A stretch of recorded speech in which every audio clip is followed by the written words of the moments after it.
Hello students, welcome to channel E online study time. बच्चों, आपका स्वागत है इस चैनल में। जो हमारा आज का टॉपिक है वो बहुत ही ज्यादा इंटरेस्टिंग है, जो है हमारा यूनिट 5 का बिहेवियरल फाउंडेशन का चैप्टर नंबर 13 है, जिसका नाम है demand and supply of money. जो ये टॉपिक है वो एसओएल थर्ड ईयर वाले बच्चों के लिए है और रेगुलर वाले बच्चों के लिए है, जो इस टाइम बैक का पेपर दे रहे हैं मैक्रो इकोनॉमिक्स का। तो बैक का पेपर तो होगा नहीं, तो 6 सेमेस्टर में होगा उनका, तो वो लोग कर सकते हैं। तो हम स्टार्ट करते हैं हमारे टॉपिक को। जो हमारा टॉपिक है वो है पहले डिमांड ऑफ मनी। देखो, डिमांड ऑफ मनी क्या, पहले तो हम समझते हैं डिमांड क्या होता है। डिमांड का मतलब होता है कि कोई भी कंज्यूमर कोई भी चीज को डिमांड करता है, तीन टाइम डिमांड करता है। या तो गिवन टाइम होगा, प्लेस होगा, प्राइस होगा। ठीक है, टाइम, प्लेस एंड प्राइस लिख लो। Time, place and price, TPP. तो इसको बोल सकते हैं consumer willing to purchase quantity at a particular time, place and a given set of price is called demand. ये देखो आपकी स्क्रीन में आ चुका है definition. Consumer willing to purchase quantity at a given time, place and a given set of price is called demand. तो ये मैंने बता दिया। तो डिमांड ऑफ मनी हुआ कैसे यार? ऑब्वियस ही बात है, हमें आज तक ये नहीं पता चला कि हमें इकोनॉमी में, देखो मैक्रो पढ़ रहे हैं तो पूरी इकोनॉमी के हिसाब से पढ़ेंगे, माइक्रो में सिंगल होता है, मैक्रो में पूरी इकोनॉमी के हिसाब से होता है। हमें आज तक ये नहीं पता चला कि लोग कितना मनी होल्ड करना चाहते हैं, लोगों की इच्छा कितनी है और कितना मनी रिक्वायरमेंट हमारी इकोनॉमी में। तो ये डिपेंड करता है कैसे। Money is like any other asset with the public which the public holds, as such it is a demand and supply. The demand for money comes from the general public. Demand कहां से आती है? General public से आती है। Supply come from producer. Supply कहां से आता है? प्रोड्यूसर से। Which consist of banking system and the government. सही बात है, सर्कुलर फ्रॉम नेशनल इनकम। भैया लोग खर्चा करेंगे तभी क्या होगा? प्रोड्यूसर बनाएंगे, प्रोड्यूसर बनाएंगे तभी लोग खर्चा करेंगे। ये बात बिल्कुल सिंपल है, समझ आ गया आपको? तो सिंपल भाषा में क्या होता है, जो simple demand for money function होता है उसको ही क्वांटिटी थ्योरी ऑफ मनी बोलते हैं। तो इसको आप इस तरीके से क्वांटिटी थ्योरी ऑफ मनी को भी पढ़ सकते हैं। सिंपल भाषा में क्या है, सबसे पहले M bar by P, M upon P D, जो हमें रियल बैलेंसेस है इसका है के वाई से। तो के कांस्टेंट टर्म है जो मेजर करता है amount of money for every rupee of their income, हर रुपये की इनकम के साथ। और मनी मोर रियलिस्टिक जो बातें हैं कि आईएसएलए मॉडल की जो बताया गया है, या आईएसएलए मॉडल में सारी बातें बता रखी है। ठीक है ना? तो M bar by P bar equal to D equal to L होता है। एल का होता है जो बता रखा है कि डिमांड ऑफ मनी और रियल सप्लाई ऑफ मनी के बारे में बता रखा है। तो जनरल फंक्शन क्या स्टोर करता है? देखो, यूनिट ऑफ अकाउंट। मनी क्या करता है? हमें एक एक रुपए की वैल्यू बताता है। मान लो बार्टर सिस्टम में क्या होता था, बर्गर के बदले हमने क्या करा, घर को एक्सचेंज कर लिया। अब एक बर्गर की वैल्यू घर के बराबर तो नहीं होती थी ना, तो ये यूनिट ऑफ वैल्यू हमें बताता है कि एग्जैक्टली वैल्यू क्या है हमारी मनी की। ठीक है ना? हर हमारे कमोडिटी की स्टोर ऑफ वैल्यू मनी को स्टोर कर सकते हैं। पहले क्या होता था, गुड स्टोर नहीं कर सकते थे। मीडियम में एक्सचेंज भी है, पैसे दिए सामान ले, पहले ढूंढना पड़ता था। तो ये तीनों फंक्शन आप सबको पता है। तो फंक्शन ये बताता है, फंक्शन हमें ये बताता है कि किस तरीके से डिमांड हमारी आई। तो सबसे मेन मोटिव है हमारा मनी का, वो क्या था? केन्स ने निकाला, argued that there are 3 motive of money holding money. 3 motive थे। एक था ट्रांजैक्शन मनी। ट्रांजैक्शन मनी क्या होता था? The transaction demand for money is directly to the income level. ये इनकम लेवल से रिलेटेड था कि हम डेली अपने पैसे देते थे, हमने पैसे दिए और सामान लिए, पैसे दिए सामान लिया, डेली का काम करते थे और डेली पैसे देते थे। इसको ट्रांजैक्शन मनी बोलते थे। अगला है प्रिकॉशनरी मनी। प्रिकॉशनरी में क्या होता था कि हमें फ्यूचर पता है कि अनसेफ है, तो क्या होता था, चोरी वोरी ना हो जाए भाई, events like theft, fire, accident, ये सब से क्या होता था, हम प्रिकॉशनरी मनी रखने लग गए। तो like the transaction demand for money, the precautionary demand for money is directly related to the income level and is also known as interest inelastic. तो क्या ये इंटरेस्ट इनलास्टिक होता था कि इसमें क्या होता था, people often hold money in excess of the transaction money. People क्या करते थे कि उनके पास मान लो 1000 रुपए है, अब 1000 रुपए तो पूरे खर्च नहीं होंगे ना, तो वो क्या करते थे, 1000 रुपए से ज्यादा क्या करते थे, मतलब 500 रुपए खर्च हुए, 500 रुपए सेव कर लिए। वो तो सेव चोरी भी हो सकते थे, तो उसको प्रिकॉशनरी मनी बोलते हैं। अगला है स्पेकुलेटिव मनी। स्पेकुलेटिव मनी क्या होता है? This is the speculative demand for money and is inversely related to the interest rate. इसका मतलब क्या होता है कि जो जुआ खेलने वाली मनी, जिसको आइडियल, जो पैसा पड़ा हुआ है, आइडियल कैश बैलेंस, उसको हमने शेयर मार्केट में इन्वेस्ट कर दिया, कहीं और इन्वेस्ट कर दिया, उसको स्पेकुलेटिव मनी बोलते थे। कि तुम्हारे पास जो पैसा जो काम का ही नहीं है, कहीं पर भी नहीं है, उसको इन्वेस्ट करके फ्यूचर के बेनिफिट्स को हम पूरा कर सकते हैं, उसको बोलते हैं हम स्पेकुलेटिव मनी। ठीक है ना? अगला जो हमारा मोस्ट इंपॉर्टेंट टॉपिक है वो हम पढ़ेंगे theory of demand of money. तो इसके लिए मैंने एक नोट्स बना रखे हैं, हम उसी में से पढ़ेंगे। Theory of demand of money, उसको हम पढ़ते हैं। देखिए, हम देख रहे हैं theory of demand of money क्या है। Portfolio theory of demand of money ये क्या बोलता है? पोर्टफोलियो का मतलब समझते हो क्या होता है? पोर्टफोलियो का मतलब ये होता है कि हमें कहां इन्वेस्ट करना है पैसा, जहां ज्यादा रिस्क है, जहां कम रिस्क है, यहां बिल्कुल रिस्क नहीं है, उसको पोर्टफोलियो बोलते हैं। तो portfolio demand of theory of money पढ़ेंगे। इसमें क्या है, these theories emphasize the function of money as a store of value. ये बताता है कि जो हमारी एम्फसाइज करता है हमारी फंक्शन ऑफ मनी को as a store of value में। Money offer different combination of risk. Money offer करता है अलग अलग कॉम्बिनेशन रिस्क का and return as compare to the other asset के हिसाब से। It gives a nominal return, ये नॉमिनल रिटर्न देता है हमें, which is safe in comparison, सही बात है, सेफ होता है कंपैरिजन में with bonds and stock which are subject to price fluctuation. Stock and bonds की क्या होता है, प्राइस ऊपर नीचे होते रहते हैं। Hence some economics like James Tobin have suggested that people prefer to hold money, उन्होंने बोला है लोगों को अच्छा लगता है पैसा होल्ड करना in the optimal portfolio. Optimal portfolio मतलब जहां पर पोर्टफोलियो हमें अच्छे रिटर्न देता है। According to the portfolio theories the demand for money depend upon the following factor. Portfolio theory के हिसाब से डिमांड ऑफ मनी अलग अलग फैक्टर पे डिपेंड है, जैसे the risk and return offered by the money as compare to the variation and other asset as household can hold. भाई risk and return पे सब कुछ डिपेंड है, तभी लोग क्या करते हैं, मनी को होल्ड करते हैं। Total wealth which is measured of the magnitude of the, जो टोटल वेल्थ होती है हमारी मेजर्ड होती है सारे मैग्नीट्यूड से लेकर, जैसे ये बता रखा है, जैसे the portfolio which is to be allocated between money and other asset, वो पोर्टफोलियो में रखते हैं जहां पर वेल्थ को, जहां पर मनी एंड एसेट को रखा गया। जैसे hence the demand for money function can be expressed M by P D equal to L, ये चार फंक्शन से। आर एस क्या हमारा the expected rate on stock, R B क्या हमारा the expected rate on bonds, pi e expected rate of inflation, W expected rate of wealth. इन चारों factor से हमारा सारा मनी क्या होता है, रिलेट होता है इन चारों फैक्टर से। आगे हम चलते हैं, an increase in the R S and RB, अगर मान लो स्टॉक और क्या हो गया हमारा बॉन्ड में बढ़ गया, leads to a decrease in the demand for money, अगर हमारे ये बढ़ गया तो डिमांड ऑफ मनी कम हो जाएगा। Since the other asset are now more attractive, other assets हमारे अट्रैक्टिव हो जाएंगे पैसों से ज्यादा। And increase in the inflation will lead to decrease in the demand for money, inflation बढ़ गया तो डिमांड ऑफ मनी गिर जाएगी, because money is now less attractive, लोग मनी को कम पसंद करेंगे। And increase in W will increase the demand for money, अगर वेल्थ बढ़ता है तो डिमांड ऑफ मनी बढ़ती है, because a larger wealth implies a larger asset portfolio, जितना ज्यादा वेल्थ बढ़ेगा उतना ज्यादा पोर्टफोलियो में हमारे फर्क पड़ेगा। From the point of view of the portfolio theories the demand for money function L, portfolio theory point से जो demand of money function L हमारा एक यूजफुल जनरलाइजेशन है, एक यूजफुल फैक्टर है, जहां पर यह बोला जाता है द रियल इनकम वाई जो है एक प्रॉक्सी है for real wealth. Real income जो वाई एक प्रॉक्सी माना जाता है, झूठा बंदा माना जाता है हमारे रियल वेल्थ के लिए। जैसे the nominal return, the nominal interest rate I, the sum total of rate real return on bonds and expected inflation, मतलब वो जो नॉमिनल इंटरेस्ट रेट है इसको हम ये बोल सकते हैं the sum total of real return on bonds, ये सम रिटर्न बॉन्ड्स के और एक्सपेक्टेड इन्फ्लेशन जोड़ के हमारा नॉमिनल इंटरेस्ट रेट बनता है। तो यूजफुलनेस ऑफ द पोर्टफोलियो, हम यूजफुलनेस ऑफ द पोर्टफोलियो का अगर देखा जाए तो theory in analyzing the demand for money देखा जाए तो this will depend on the measure of money under consideration of in India. Various measure of money supply are published by the RBI of India. M1 को narrow money बोला जाता है, M3 को broader money बोला जाता है, जो हमारे आरबीआई ने निकाला गया था, ठीक है ना। आगे हम चलते हैं, आगे तो हमारा M1 क्या है, ए जो पॉइंट है M1 इक्वल टू C प्लस DD, इसको नैरो मनी बोलते हैं। M1 is a dominated asset, M1 को डोमिनेटेड एसेट बोला जाता है because as a store of value it rank below the other assets which is considered a better proposition. इसको एक अच्छा एसेट माना जाता था, डोमिनेटेड एसेट माना जाता था, इसको रैंक भी ऊपर रखा जाता था। Currency and demand and other checkable, currency and demand and other checkable that is freely withdrawable deposit which a part of M1 are the forms of money which are zero और very low rate of interest. इसको saving account भी बोल सकते हैं, जो बिल्कुल low rate of interest earn करता है। Other asset like money market, mutual fund, treasury bill etcetera have the same risk characteristics as currency and current deposit account come can earn higher rate of interest position to dominate money.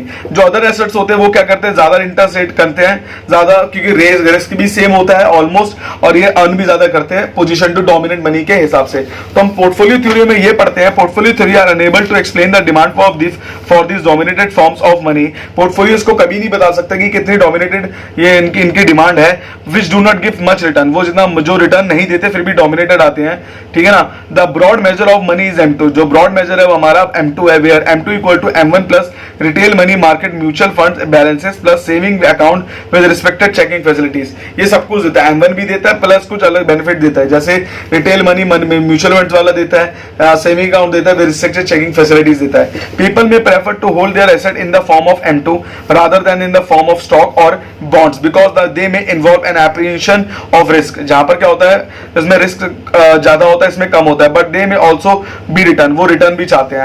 Portfolio approach is a sound theory, एक sound theory है portfolio approach to explain the demand for M2 but not when applied to M1। M1 में जब apply करते हैं तो portfolio theory apply नहीं होता, पर M2 में करते हैं तो साउंड शो करता है, अच्छा शो करता है। तो इसका मतलब क्या है, M2 का जो पोर्टफोलियो होता है लोग ज्यादा पसंद करते हैं M1 से। ये जो था हमारी पहली थ्योरी थी जो मैंने पूरी कवर कर ली, portfolio theory of demand of money. ये जो सारे पॉइंट थे मैंने सारे कवर कर लिए, तो इसमें ज्यादा कुछ था नहीं। अब हम जो मेन पढ़ेंगे वो क्या हमारा जो था टॉबिन पोर्टफोलियो थ्योरी, जो मैं बता रहा था उसको थोड़ा मैं डिटेल में समझा दूं कि क्या था पोर्टफोलियो थ्योरी में।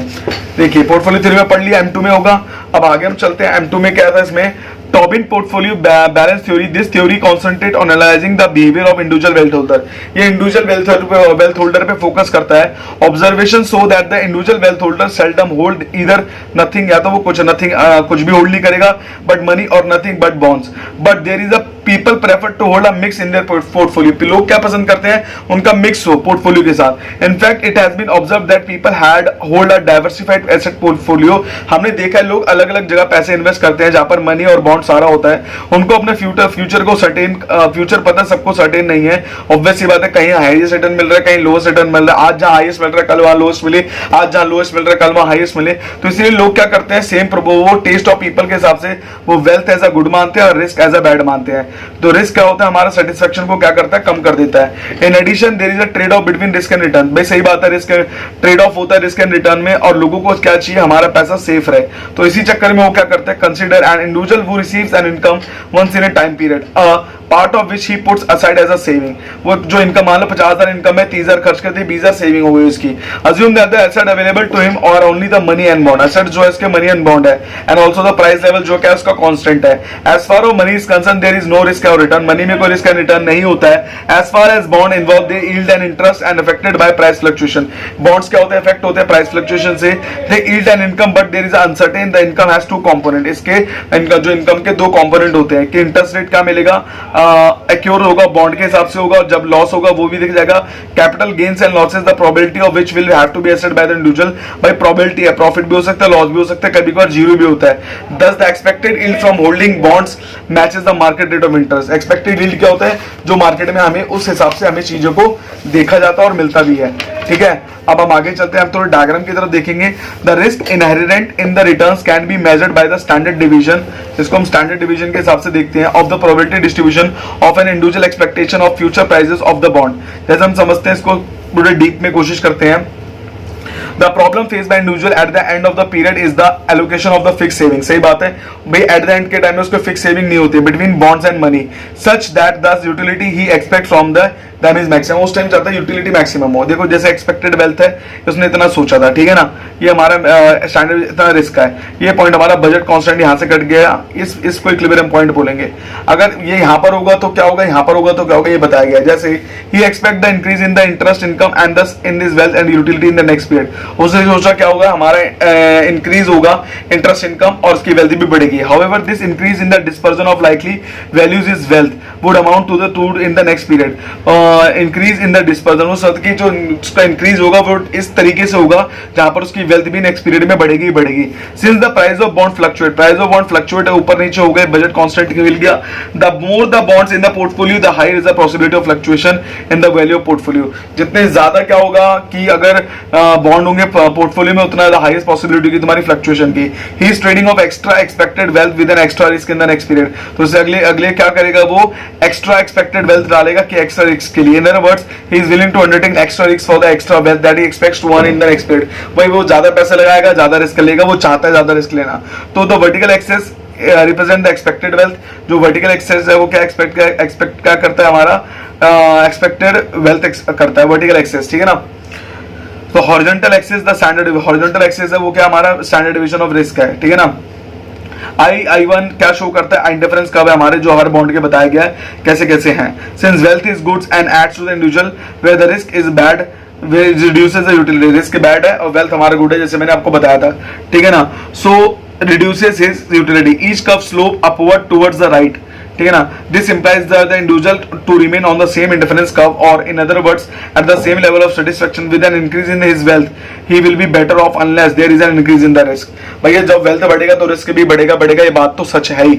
As one moves upward and towards, अगर एक बंदा अपवर्ड जाता है और टूवर्ड जाता है लेफ्ट में, ठीक है ना, the IC curve represent the higher level of utility. अगर वो I से I1 में जाएगा तो ये शो करता है हायर लेवल ऑफ यूटिलिटी करता है, जहां पर क्या होता है इंडिविजुअल इज बेटर ऑफ. यहां ये सोचता है if he has more wealth with no extra risk, यहाँ पर क्या मोर वेल्थ है, कोई एक्स्ट्रा रिस्क भी नहीं है. If there is a less risk without any corresponding decrease in wealth, तो उसके लिए बहुत अच्छा ऑप्शन होता है ये वाला ऑप्शन उसके लिए बहुत अच्छा होता है, आई वाला, ये वाला, ठीक है ना. Then difference curve has a shape which is convex downwards, ये कॉन्वेक्स डाउनवर्ड्स होता है. This is because the more wealth with the individual has the lesser will be the importance of additional wealth. उसको ज्यादा क्या मिल रहा है individual, उसको ज्यादा क्या मिल रहा है, वेल्थ मिल रही है, जहां पर उसको एडिशनल कुछ देना नहीं पड़ रहा है. तो इस तरीके से उसको एक्सपेक्ट करा गया है, ठीक है ना. तो ये बातें मैंने बता रखी सारी यहाँ पर कि किस तरीके से करना है. तो the line I plus 1 plus I ready to individual budget constraint which depicts the different combination of expected wealth and the risk which you decide to choose while arranging the portfolio.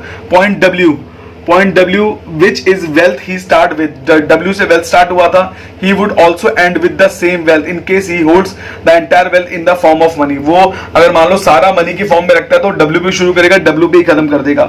Point W plus 1 he prefers to hold all his wealth in the form of bonds. W plus I क्या show करता है, सारा वो क्या prefer करेगा, अपने bond के साथ प्रेफर करेगा. His expected wealth is W1 plus I where I is the rate of interest. Standard deviation max is the maximum risk which he can accept, इतना वो रिस्क एक्सेप्ट कर सकता है, इससे ज्यादा नहीं कर सकता है. This occur when he hold all his asset in the form of bond. ये तब अक्कर होगा जब वो सारे एसेट्स बॉन्ड की फॉर्म में करेगा, मनी की फॉर्म में करते तो कोई रिस्क होगा ही नहीं. Any point along W minus, अगर W से इसके बीच में कोई होता है तो acceptable to wealth holder if bond are assumed to be identical in terms of interest and risk inherent. He can give mix of money and bonds in his asset portfolio. The more bond he hold, the more return he can expect to earn with more exposure. सही बात है, जितना वो bond hold करेगा उतना ज्यादा उसके लिए बहुत बेनिफिट होगा. तो हमने इससे क्या देखा, 13.1 से क्या सीखा, the aim of the wealth holder is to maximise his utility from his portfolio. वो जितने इस पोर्टफोलियो से मैक्सिमाइज अपनी यूटिलिटी को करेगा, रिस्क को कम करके वेल्थ को बढ़ाएगा, उतना ही इसके लिए बढ़िया होगा, ठीक है ना. ये था इसका पहला पोर्टफोलियो जो हमने समझा. दूसरा क्या है इसका portfolio, effect of change in the rate of interest on the individual asset on portfolio. क्या था इंडिविजुअल रिटर्न का, तो इसमें था कि the rate of interest increases from I to I1, rate of interest बढ़ रहा I से I1 में, ठीक है ना. However, the risk inherent in the bond remain unchanged. Risk बिल्कुल सेम है. The slope of budget constant line becomes steeper. The wealth holder is now equilibrium at point E1. Wealth holder कहाँ E1 पे है, which is above and also the right of the point E. He is now earning more returns, but he is also bearing a greater risk. भाई ज्यादा पैसे हम कर रहे हैं, रिस्क ज्यादा ले रहा है. Since the rate of interest on bond is unchanged, bearing a greater risk implies that individual is holding more bond at the high rate. More bond कर रहा है at the high rate I. Here it can be said that the higher rate of interest the lower is the demand for money, ठीक है ना. अब देखिए जैसे ये डायग्राम है, यहां से यहां गया, E से E1 चले गया. अब E से E1 गया तो क्या हुआ, उसका रिस्क भी बढ़ गया, यहां था तो रिस्क कम था, यहां था तो रिस्क ज्यादा था. अब जितना ज्यादा रिस्क होगा उतने ज्यादा क्या होगा, पैसे मिलेंगे. पर एक बात का ध्यान रखना, सबसे इंपॉर्टेंट बात क्या है कि उसने एक बात क्या बोली है कि जितना ज्यादा रेट ऑफ इंटरेस्ट ज्यादा होगा उतनी जो डिमांड होगी मनी की वो क्या हो जाएगी, बिल्कुल कम हो जाएगी. सही बात है भाई, उसके बाद लोग नहीं लेंगे. ये एनालिसिस ये शो करता है कि speculative demand for money as a continuous and downward sloping. जब हम स्पेकुलेट करते हैं मनी का तो क्या होता है, हमारा डाउनवर्ड और अपवर्ड स्लोपिंग होता है. ये डिपेंड करता है हमारे नेचर के साथ, ठीक है ना. अब ये दो डायग्राम है, इसमें क्या शो कर रखा है, एक में स्टैंडर्ड डेविएशन क्या है, देखो कम हो रहा है. 13.3 क्या डिपेक्ट करता है, depict in indifference curve map which suggest that the higher rate of interest the higher is the demand of money. मैंने जैसे हायर करा तो डिमांड ऑफ मनी भी हायर हो गया, ठीक है ना. 13.A में 13.B में शो कर रहा है an indifference map which imply that the demand for money remain unchanged at the different interest rate. यहाँ पर क्या हो रहा है, अलग अलग इंटरेस्ट रेट ले रहा हूँ पर डिमांड ऑफ मनी की हमारी सेम है, कोई चेंज नहीं है, क्योंकि ये रिस्क न्यूट्रल लोग है, ये रिस्क अवर्स लोग है, बिल्कुल क्या है, रिस्क नहीं लेना चाहते. यहाँ पर रिस्क लोग ज्यादा लेना चाहते हैं. तो ये चीज मैं समझा रहा हूँ आपको. तो substitution effect and wealth effect क्या होता है, इस चीज को समझते हैं, ये बहुत इंपॉर्टेंट पॉइंट है. फिगर 13.4 क्या शो करता है, gives a better understanding, it analyses the speculative demand for money in terms of the substitution effect and wealth effect. The movement from E to E1, E से E1 में अगर move कर रहा है, can be split into, उसको हम तोड़ सकते हैं. The movement from E to E2, E2 क्या शो करता है, which represent the substitution effect. E से E2 में सब्स्टिट्यूशन इफेक्ट को मेजर कर रहा है। ई से E2 में, देखो डायग्राम देखो, ई से E2 में, ये वाला ई से E1 में जो शो कर रहा था वो क्या शो कर रहा था, ये सब्स्टिट्यूशन ऑफ वेल्थ इफेक्ट है। ई से E1 में कर रहा है जब इसको यहां से यहां जाना था और इसको ज्यादा फायदा मिल रहा था, अब वो E1 से E2 में आ रहा है, तो मतलब क्या हो रहा है, ई से E2 में जा रहा है, जो ये शो करता है सब्स्टिट्यूशन इफेक्ट, वो ई से E2 में गया, उसको सब्स्टिट्यूशन इफेक्ट बोलेंगे। Due to the effect less money is yield at a higher rate of interest, कि उसको क्या मिल रहा है, कि ये शो करता है कि उसको पैसे कम मिल रहे हैं हायर रेट ऑफ इंटरेस्ट पे, तो वो ई क्यों लेगा, E2 ले लेगा, तो तब भी उसको थोड़ा फायदा हो जाएगा। The movement from E2 to E1 which represent the wealth effect, इसको वेल्थ इफेक्ट बोलेंगे, कि this can effect can move in any direction as long increase in the wealth increase in the individual desire to hold more bond, वो ज्यादा bond को hold करेगा। The substitution effect is reinforced by the wealth effect, thus increase in the rate of interest will lead to more bonds and lower the demand for money. वो क्या बोलता है कि ज्यादा बॉन्ड लेगा, डिमांड ऑफ मनी को बिल्कुल ही कम कर देगा, ठीक है ना।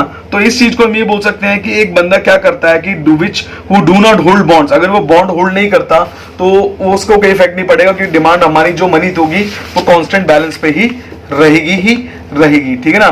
तो ये बात का ध्यान रखना। तो ये चीज मैंने बताई। जो हमारी अगली थ्योरी है वो हमारी transaction theory of demand of money. ये थ्योरी बहुत ज्यादा इंपॉर्टेंट है, ये पेपर में आती है, इसको हम थोड़ा गौर से समझते हैं, ठीक है ना।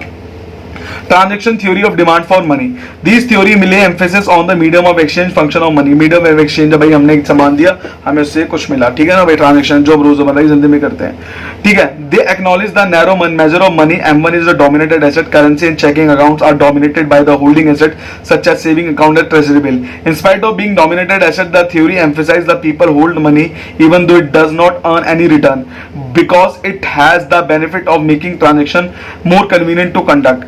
उनका ट्रांजेक्शन क्या था कि भैया वो पीपल जो थे making even though it is done not earn money return because it benefit of making transaction more convenient to conduct. उनको था कि डोमिनेटेड एसेट है, वो ये चाहते थे कि लोग इसको जो इस मनी को क्या करे, ये कुछ रिटर्न नहीं देता था ना कमा के देता था, बट इसको रख के उनको फायदा होता था, ये काफी ट्रांजेक्शन ये बहुत इजीली कर देता था। तो बॉमिल टॉबिन इसमें क्यों घुसा, ये जो कहानी है वो इसकी है, बॉमिल टॉबिन क्यों घुसा इस मॉडल ऑफ कैश मैनेजमेंट के, ये हम पढ़ते हैं। देखिए कैसे इसको थोड़ा डीप में पढ़ते हैं। The model was developed by William Baumel and James Tobin in 1950, and it is a prominent model of the transaction theory of demand on money. The model accepts to examine the cost and benefit of holding money. क्या cost है, क्या holding है, benefit of money का बताता हूं। मान लो आज मैंने 1 लाख रुपए रखे अपने पास, ठीक है ना, तो कल इन्फ्लेशन रेट बढ़ गया, आज 1 लाख की कीमत मेरी 10 साल के बाद 2 लाख हो जाएगी। तो आज मैंने 1 लाख करके इन्वेस्ट किया होता तो मेरी मनी की वैल्यू 1 लाख से 2 लाख होगी, पर वो वैल्यू तो 1 लाख ही मानी जाएगी ना, कि जब खर्चा करूंगा। अगर मान लो अगर मैं इन्वेस्ट किया होता तो मेरी 2 से 4 भी हो सकती थी, तो 2 से 6 भी हो सकती थी। इन्वेस्ट करते तो मनी की वैल्यू के साथ मनी की असली वैल्यू मिलती है, अगर हम उसको बैंक में रखते हैं तो कुछ फायदा नहीं होता, ठीक है ना। The cost of holding money is the loss of interest. भाई मनी को होल्ड करेंगे तो बैंक में लॉस भी नहीं मिलेगा, लेकिन इंटरेस्ट भी नहीं मिलेगा अगर घर पे रखते हैं वैसे। That would have accrued if the money had been deposited in an interest bearing saving account. Saving account में रखेंगे तो 4-5 रुपए का फायदा होगा। जैसे मैं थोड़ा समझाता हूं, मान लो एक बंदा है, उसने बैंक में रखे 10,000 रुपए, अपने घर में रखे, तो कोई फायदा नहीं है। 5 साल के मान लो 4 महीने के बाद क्या हुआ, इन्फ्लेशन हो गया, जो 10,000 की चीज थी वो 12,000 की मिल रही है, अब उसका लॉस हो गया ये, ठीक है। बैंक में रखे, अब इसे बैंक में रख दिए 10,000 रुपए, अब इन्फ्लेशन बढ़ा 10% से, ठीक है, वही जो 12,000 की 10,000 की चीज 12,000 की मिल रही है, बैंक में इसको 8% मिल रहा है साल का, तो 800 रुपए का उसको फायदा हो जाएगा, तब उसको 1200 रुपए का नुकसान हुआ। यहां पर ज्यादा का नुकसान होता है, यहां पर कम, तो बैंक में रखने से तो भी हमारा फायदा होता ही होता है। The benefit of holding money is the convenience of that accrues in that people do not have to go to the bank every time. फायदा क्या होता है उसको अपने पास पैसा रखने का, कि वो बार बार बैंक जाने की कोई जरूरत नहीं होती। They desire to make a transaction, वो ट्रांजेक्शन कहीं पर भी कर सकते हैं। It is assume that the price level is constant, price level constant है, hence the level of real spending will also be constant, real spending भी constant है, खर्चे भी कांस्टेंट है। Consider a person who has plan to spend Y, बंदे ने सोचा कि मैं वाई खर्च करूंगा gradually during the period of year, पूरे साल में। In this process spending the amount he holds an optimal size of the average cash balance, उसके पास कुछ कैश बैलेंस था। This depend on the number of trips that person makes to the bank over the year, वो depend करता है कि एक साल में एक बंदा कितनी बार बैंक जाता है। He makes one trip to the bank each year, हर साल में एक बार बैंक जाएगा। He could withdraw the Y at the start of the year and then spend the money gradually. Starting में क्या पैसे निकाले, पूरे साल खर्च करा। At the beginning of the year Y and at the year 0. Starting निकाल लिया, एंड में 0 है। The average holding money are over the year is y 0 plus y divide by 2, तो y बाई 2 हो गया। He makes 2 trip bank every year holding money, वो अगर साल में ठीक है ना, 0 प्लस y बाई 2 हो गया, तो y बाई 2 हो गया पूरे साल का, साफ सीधी बात है। अगर वो क्या करता है, 2 ट्रिप मारता है बैंक में, अगर जब वो 2 ट्रिप मारेगा तो क्या होगा, अगर वो 2 ट्रिप मारेगा at the beginning of the year y by 2, beginning of the year में y बाई 2 हो जाएगा। He withdraw the same amount of right in the beginning and then spend it gradually during the first half of the year, 6 महीने में कर लिया। At the end of year are 0 since he make another trip in the bank to withdraw y by 2 for spending during the second of the year. अब उसने दोबारा y by 2 लिया तो क्या हो गया, y बाई 2 पहले लिया था, फिर y बाई 2 बाद में लिया होगा, ठीक है ना, क्योंकि स्टार्टिंग में और बीच में तो क्या हो गया, तो y बाई 4 हो गया, ठीक है ना। तो the advantage of this plan is that individual has to forgo less interest because he hold less money on an average। अब उसको क्या हुआ, उसके पैसे को उसको क्या नुकसान हुआ, उसको लेस इंटरेस्ट मिलेगा क्योंकि उसने पैसे बैंक में कम रखे होंगे। The disadvantage is that he had to make 2 trips, मतलब पैसे इंटरेस्ट भी कम मिलेगा और बैंक में 2 बार गया भी है, बैंक में 2 बार जाएगा तो भाई ऑटो का खर्चा वर्चा लगता है। 2 trips to the bank, while in the first case he had to make only 1 trip, तो उसमें क्या था, ओनली 1 ट्रिप मारेगा। एंड अगर वो मान लो n नंबर ऑफ ट्रिप्स मांगता है तो y बाय n हो जाएगा, y by n at the end of the 0 y by n हो जाएगा, तो रेस्ट ऑफ द तो क्या हो जाएगा, इसका y अपॉन 2n हो जाएगा। तो ग्रेटर देन, जितनी बार हम बैंक में ट्रिप मारेंगे ग्रेटर द n, तो less is the money held by the individual on average. जितने ज्यादा बैंक में चक्कर मारेंगे उतने लोगों के पास पैसे कम रहेंगे, ठीक है ना। The less is the loss in the interest, जिससे उसका इंटरेस्ट भी कम रहेगा, जितनी इंटरेस्ट भी कम मिलेगा। मैंने स्टार्टिंग में 1 लाख जमा करा दिए और मैं हर महीने 10-10 हजार निकाल रहा हूं, आखिरी में मुझे सिर्फ 10,000 पे इंटरेस्ट मिलेगा ना आखिरी के महीने में, ठीक है ना, क्योंकि वो सबसे एंड में देखते हैं कितने पैसे बैंक में पड़ेगा, उसके हिसाब से इंटरेस्ट मिलता है, ठीक है ना। The more is the hassle of making repeated trips to the bank to determine the optimal choice of N and hence the demand for money we assume I और F. I rate of interest और the opportunity cost of holding money, F the cost of forgoing going to the bank which is assume to be fixed amount. In other words it is the time spend in making visit to the bank and waiting in the queue to make a withdrawal. सही बात है कि आई मतलब क्या होता है कि जितना हमने जितना इंटरेस्ट खो दिया, और एफ मतलब जितने हम खड़े रहे उसके पैसे निकालने के लिए लाइन में, तो उसका क्या हो गया, I Y upon 2n the interest of forgone of N trips F N the total cost of making N trips to the bank. The cost of going to the bank will be higher when the number of trips and more smaller will therefore he will be interest of loss. जितनी ज्यादा बार bank में पैसे निकाले जाएंगे तो हमारा interest का loss तो होता ही होता है। अब जैसे डायग्राम में बता रखा है मैंने कि क्या है कि पहले गया तो y बाई 2 था, उसके बाद 2 चक्कर मारे y बाई 4, जब n नंबर बाद चक्कर मारे तो y बाई 2n, जो मैंने समझा दिया पूरा। तो यही बात बताई गई है। मान लो डायग्राम में बना के दिखाता हूँ, ये डायग्राम बना पड़ा है, यहाँ कॉस्ट है या ट्रिप्स टू द बैंक है। देखो सबसे पहले ये वाला कि फॉरगॉन इंटरेस्ट मिलेगा उसको, अब ये था हमारा कॉस्ट ऑफ ट्रिप, ये रहा cost of trip to bank. अब टोटल ये मैंने बनाया, ऊपर वाला जो टोटल बनाया क्या था, total cost equal to forgone interest plus cost of trip to the bank. ये पूरा टोटल में है कि उस अब इतना नुकसान हुआ उसको, ठीक है ना। तो C equal to I by, ये ऐड कर देंगे इक्वेशन को, डेरिवेटिव करेंगे। डेरिवेटिव आप सबको करना आता है, डेरिवेटिव करना, जैसे ही आप डेरिवेटिव्स कर दोगे तो ये आ जाएगा 0। मैक्सिमम मिनिमम वाला हिसाब करना है, मैक्सिमम मिनिमम, इसको पूरा मैक्सिमम मिनिमम कर दोगे, ये मैक्सिमम मिनिमम, ठीक है ना। अब इसको जैसे मैक्सिमम मिनिमम करोगे, ये आपको आते ही होगा सबको मैक्सिमम मिनिमम करना। 10 एन इंडिविजुअल आपको बीकॉम सेकेंड ईयर में सिखाया होगा एसएल वालों को, और उसी सेम सेमेस्टर में रेगुलर वालों को सिखाया होगा, ठीक है ना। होल्डिंग मनी ये आ गया हमारा। 10 an individual would prefer to hold more money if the fixed cost of going to the bank is higher, fixed cost ज्यादा मिलेगी, the amount of expenditure y is higher, amount of expenditure ज्यादा मिलेगा, the interest rate हमें कम मिल रहा है। तो जाने का फायदा है होल्ड मनी। होल्ड वो तभी कर सकता है जब वो तीनों चीजें ये कम होंगी, तभी वो होल्ड नहीं कर पाएगा। So far Baumol Tobin model has been used to explain. देखो साफ सीधी बात है, इस मॉडल का यही मतलब है कि अगर मेरे पास पैसे होते हैं, अगर मैं बैंक जाऊं तो मेरे को क्या फायदा है क्या नुकसान है ये बताया जा रहा है। बैंक जा रहा है पैसे निकाला तो घर में रख ले, बैंक रखने का फायदा क्या है, फालतू में बैंक में बार बार जा रहा है बार बार आ रहा है। तो बॉमेल-टॉमेल ये बोलने आते हैं कि to explain the amount of holding money outside the bank, however this model can be applied in the broader sense to describe a person demand for monetary asset. Suppose a person hold a portfolio, अगर वो portfolio hold करता है, monetary asset include currency and checking accounts which offer a low rate of return but are useful for transaction. Low rate of return होगा but useful transaction होगा. Non monetary asset like including stock and bonds, उसके लिए बहुत फायदेमंद है, क्योंकि difference बताता है आई क्या हमारा difference between return on monetary and non monetary asset. F क्या the cost of transferring non monetary asset into monetary asset. For example for brokerage fee, जैसे ब्रोकरेज फी हो गया. The decision by a person regarding however frequently he should pay the brokerage fee. अब मान लो बार बार asset ले रहा, बार बार ले रहा, बार बार asset बेच रहा है. मैंने एक शेयर लिया 2 दिन में बेच दिया, एक शेयर लिया 2 दिन में बेच दिया.